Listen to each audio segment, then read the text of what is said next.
Hello and welcome. I'm Paul and this is Lost Wheels 506. I'm standing in front of my 2017 F-150. Today, I'm going to make a rack extension slash support so that way I can carry really long lengths of steel. Previously, I would put a piece of foam on the top of the cab and then run a strap on the inside. It did work, but I didn't really like having a piece of strap next to my forehead on the inside, and I just found it really annoying. So I decided to do something about it. Now let's get to making it. Here we go. First, I removed the factory toe point, there's the beauty cover, and then the toe loop.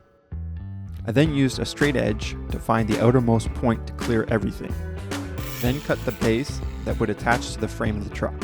As you can see, I used this really long piece of steel to use as a height guide for the front.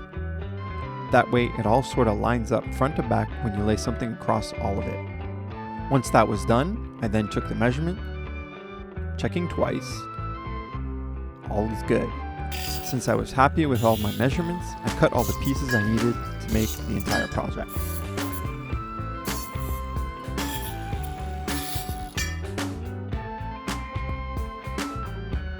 Prepping the pieces for welding by grinding an angle to the weld joints. Also cut the angled pieces that would be acting as a support to reduce flex. I had to split them in two as they were wider than the pieces being welded to. Here I created a couple of angle anchor points for hooks. There's a view of the edges for welding, and these are all the parts clean of rust and ready to weld. I just used a stripping disc for the job.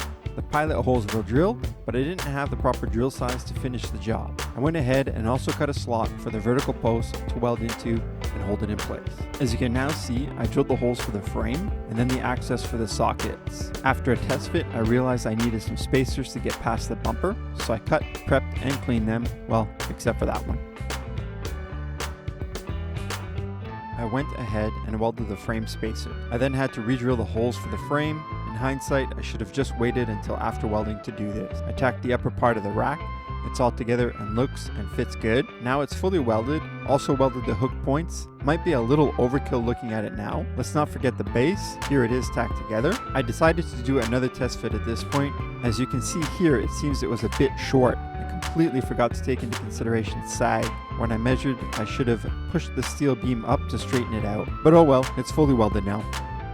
All cleaned up, had to remove a bunch of the flux core beads that form on the surface. I did clean some of the welds up without digging into them, just got rid of the larger spots.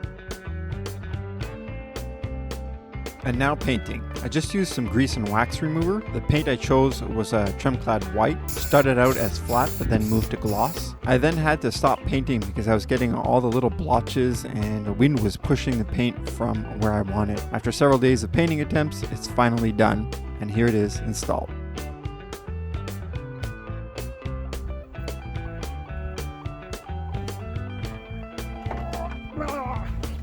Well, that took a lot longer than I had expected. A little bit of laziness on my part and a lot to do with the weather, but oh well, what can you do? I'm really glad that it's at the point that it's at now. It's done, it's finished. It seems strong enough to hold my weight, even though it's a little jiggly, but I'm pretty sure it'll have no issues holding the long lengths of steel that I'm going to get. And now that this project is finally done, I'm really happy about that.